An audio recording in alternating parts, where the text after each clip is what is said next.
Saudara Menko Perekonomian Erlangga Hartarto belum menyebut secara tegas kenaikan PPN menjadi 12% paling lambat 1 Januari. Tapi aturan undang-undangnya mewajibkan kenaikan PPN. Bagaimana sih malakama kenaikan PPN ini? Kita akan bahas bersama Eko Listianto, Wakil Direktur Institute for Development of Economics and Finance atau INDEF. Kita juga telah mengundang perwakilan dari Kemenko Perekonomian tapi belum mengonfirmasi hingga saat ini. Selamat malam, Mas Eko. Ya, selamat malam Mbak Livi. Mas Eko, ini sebenarnya sudah diatur dalam undang-undang kenaikan PPN ini, tapi yang jadi pertanyaan seberapa besar urgensinya menaikkan dari 11 ke 12%, itu dulu. Ya, kalau dari sisi urgensi, ya sebetulnya ini pertama ini adalah amanah undang-undang. Tentu kalau kemudian ditunda ada konsekuensi ya, karena ini amanah undang-undang yang harus dilaksanakan begitu. Yang kedua, aspek urgensinya adalah pada sisi penerimaan negara begitu ya. Jadi PPN ini diharapkan bisa menambah pundi-pundi penerimaan pajak dan ujungnya nanti itu bisa membiayai lah ya program-program pemerintah begitu.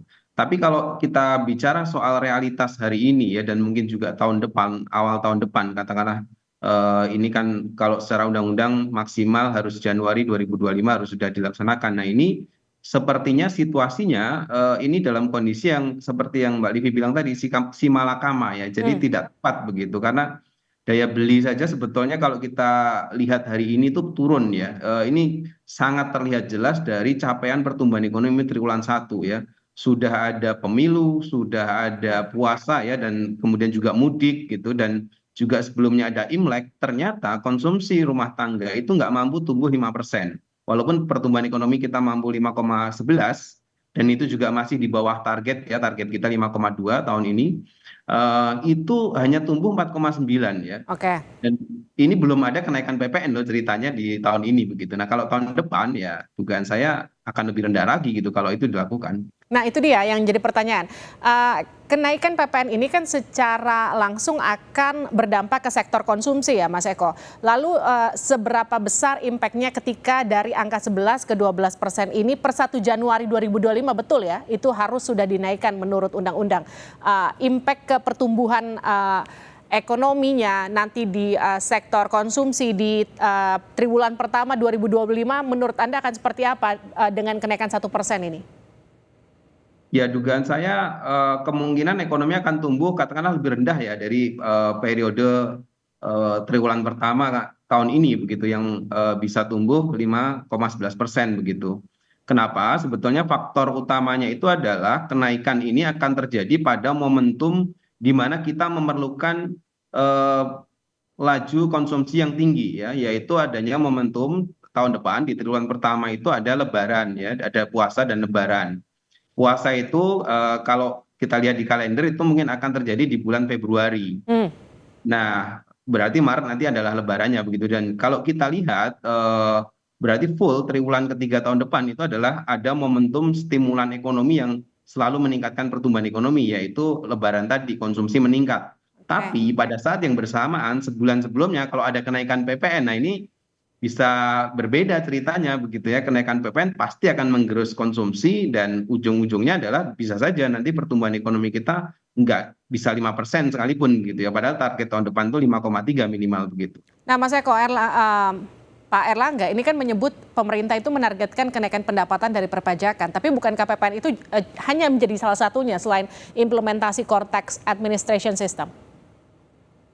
Iya benar begitu. Jadi ini sebetulnya yang mau dilakukan pemerintah, apakah kita menarik di awal gitu ya. Jadi pokoknya nggak peduli situasi ekonominya seperti apa, tapi karena undang-undang sudah bilang begitu dan ini ya yang mengujikan pemerintah sendiri ya sebetulnya angka 12% itu gitu ya harus diterapkan maksimal 2025 begitu. Nah itu menurut saya apakah kita tarik di awal begitu ya atau sebetulnya katakanlah quote unquote tidak terjadi kenaikan, tapi kita bisa menstimulasi perekonomian. Karena ekonomi yang tumbuh itu juga menghasilkan tingkat perpajakan yang lebih baik gitu sebetulnya. Jadi mau ditarik di depan begitu ya atau di belakang. Nah kalau menurut saya ya impactnya ini akan lebih bagus kalau kemudian kalau bisa ditahan harusnya bisa ditahan begitu ya. Dan kemudian bisa ekonomi bisa menggeliat lagi. Karena jangan lupa awal tahun depan ini adalah masa-masa 100 hari pemerintahan yang baru begitu. Di mana biasanya dari hari ke hari akan sangat dilihat ya oleh investor, ya oleh para pelaku ekonomi, apakah akan terjadi geliat ekonomi atau tidak.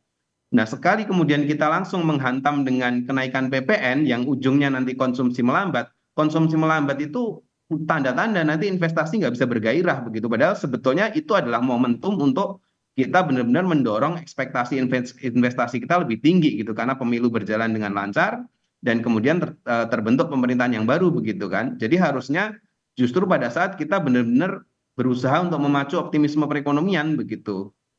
Nah, Mas Eko, kan memang selain menaikkan tarif itu juga perlu menaikkan intensifikasi pajak. Jadi baiknya begitu. Tapi menurut Anda gimana?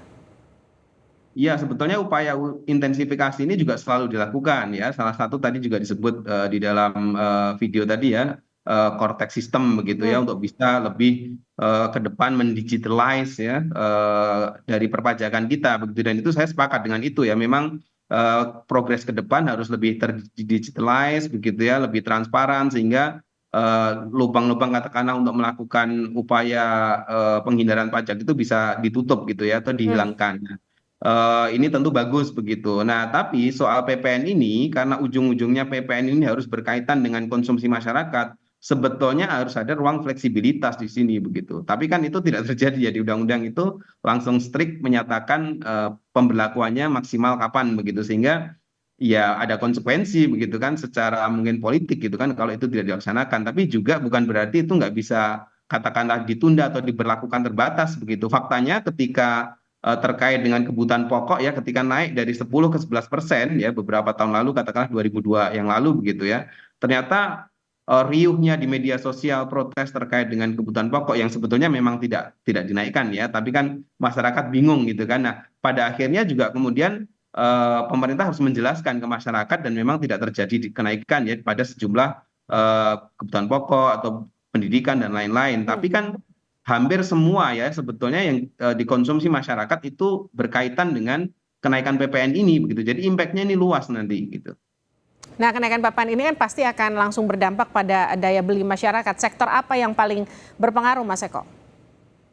Kalau kami melihat ya yang paling nanti akan terpukul itu adalah sektor industri ya. Industri ini sebenarnya ada backbone pertumbuhan ekonomi kita begitu. Kenapa? Karena biaya produksi akan meningkat ya. Di luar itu juga nanti akan mendorong inflasi dari adanya kenaikan PPN ini begitu. Dan industri kita dalam kondisi saat ini tuh butuh banyak insentif, butuh banyak keberpihakan begitu. Bukan kemudian terdampak ya dari turunnya ini ya, perkiraan ini masih perkiraan sebetulnya ya, kemungkinan turunnya konsumsi akibat kenaikan PPN yang cukup akseleratif kalau saya lihat ya, walaupun ini sebetulnya sudah direncanakan, tapi kan waktu merencanakan itu mungkin dengan asumsi ya pertumbuhan ekonomi kita selalu naik dan lain-lain gitu. Hmm. Tapi faktanya triwulan pertama ini membuktikan sudah ada puasa, sudah ada pemilu, ternyata konsumsi kita nggak mampu mencapai 5%. Itu tanda-tanda ada perlambatan ekonomi sebetulnya. Tahun depan ya nggak ada pemilu yang jelas ya, tapi Lebaran, nah jangan sampai nanti Lebaran itu tidak mampu menstimulasi geliat konsumsi begitu. Karena kalau Lebarannya saja nanti sudah lesu, ya itu industri juga akan semakin lesu karena berarti mereka nggak bisa mengoptimalkan target penjualan mereka kan begitu. Mas Eko, ini kayak membuat pemerintah khususnya Menko Bidang Perekonomian Pak Erlangga ini terkesan masih belum secara tegas menjawab soal rencana kenaikan pajak ini. Jadi karena dari tadi kita bahas ini masih akan jadi simalakama sebetulnya buat pemerintah.